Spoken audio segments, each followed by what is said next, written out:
reality sets in, and we here.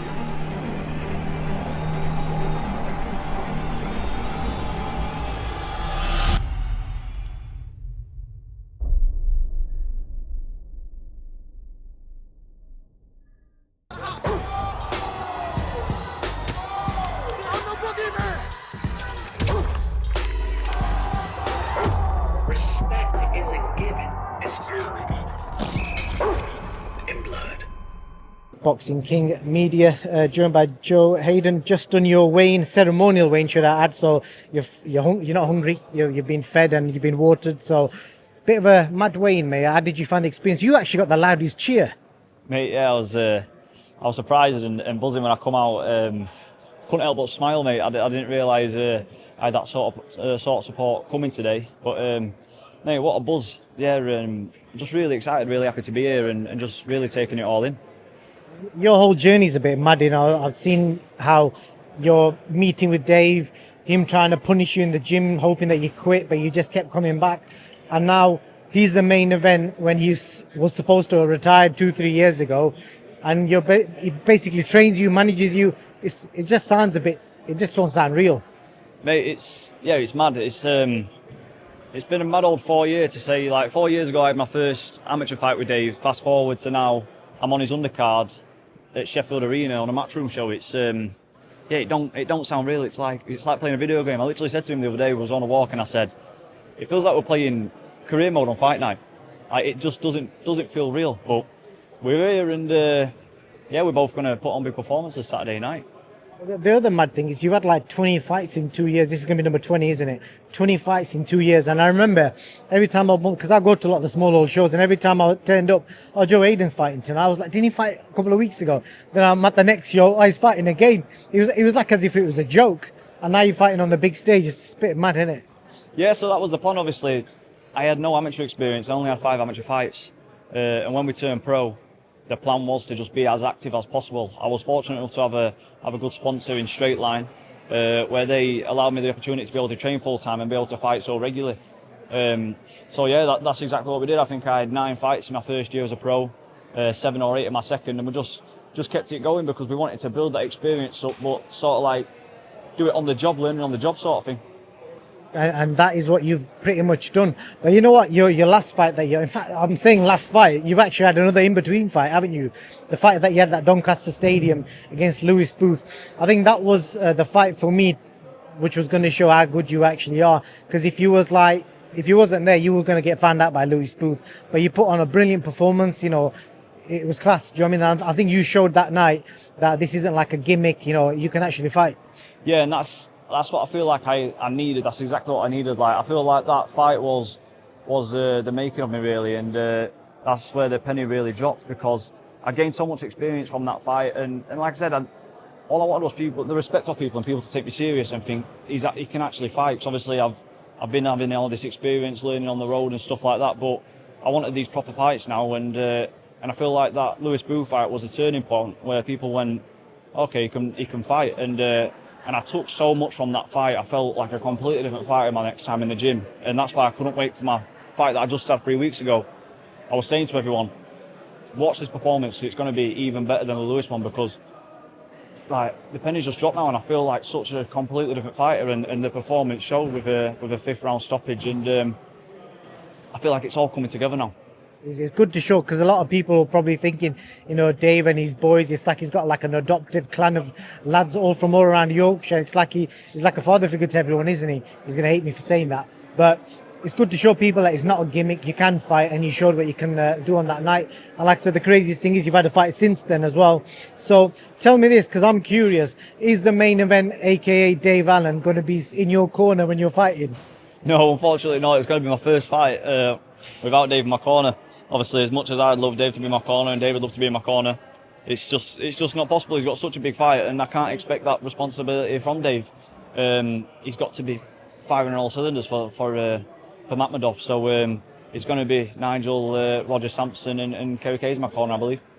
I think Dave's that nuts. He'll either find a seat ringside, he'll be shouting instructions. I put a bet on it that he'll actually do that. Well, I said to Dave, can we not wear an earpiece? And he just sits in the hotel watching on telly, and he could just direct me through an earpiece. That would be ideal. But No, I think he's going to be at a hotel watching it on his phone and probably screaming and sweating at his phone. Well, just lastly, just to wrap up or sum up your journey, within 2 years, you fought at Doncaster Football Stadium on a big GBM show, and you're about to fight on the Sheffield Arena, which has been iconic to Prince Nassim Hamed, Kell Brook, you name it, all the Sheffield stars, and you're about to fight on this card, all in the space of 2 years from basically being a footballer to taking this up as a hobby to, it's pretty well done to you. Thank you very much. To be honest, it's all within the space of 6 months. The last 6 months have just been absolutely crazy because I remember the start of this year thinking, I don't really know where I'm going, sort of thing. So obviously I was having all these fights, but there was no, I didn't know where it was going, sort of thing. I was fighting a lot of journeymen. But as a fighter, you know, you want to push yourself and you want to challenge yourself. And then I got that Booth fight, and it was such a good opportunity to fight at Doncaster that I couldn't turn it down. Although Dave says the fight was probably a fight or two sooner than he would have wanted. Like I say, it was too good of an opportunity. Yeah, exactly. But it was too good an opportunity, and we had to take it. And fortunately, I won it. But like I say, it's the best thing to have happened to me. And then from there, I've gone and had another great fight, and now I'm here.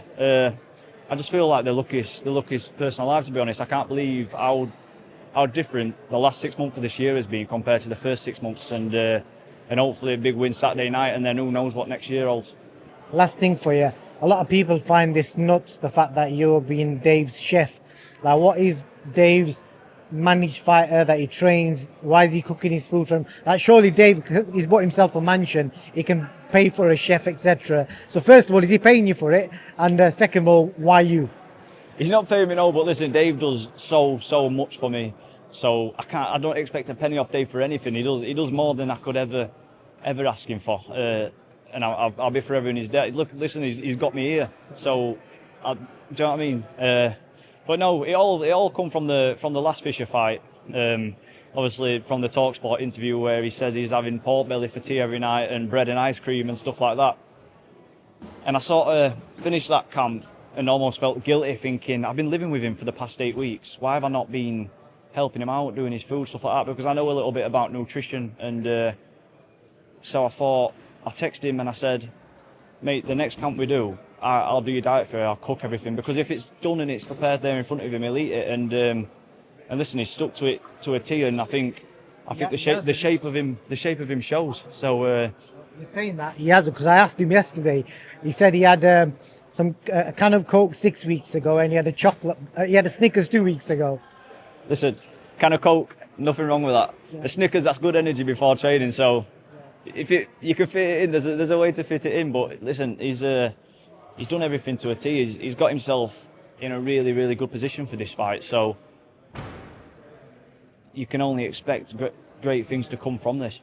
Just share me a quick story, a cooking story of you cooking for Dave. What's the atmosphere like? Are you putting it on the table? Does he rock up? I've just got an image of him rocking up in his pants and just like scoffing it down in one. You just describe it to me. Dave just basically sits on the settee. I go cook it, bring it to him on the settee.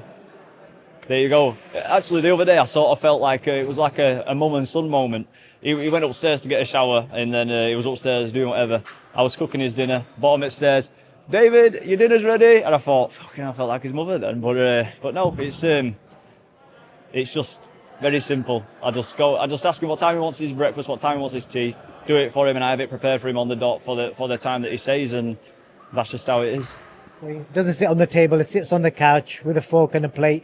What was on the plate? And just cancel this thought out of my head. Was he in them step one pants? Since he's done this modelling shoot, for some reason, he only sits on the settee in a pose now. He don't sit normally, just walking around the house all the time in his step one boxes. And when he's sat watching telly, he's sat watching it like this, and it's a bit uncomfortable, but he's a model now, so it's kind of what we've got to put with now. Yeah, that's what you got to strive to do next. Joe, I wish you all the best, mate. Thank you for giving me your time, and all the best tomorrow night in Sheffield Arena. You know, the dreams do come true. The reality sets in, and, you know, we're here.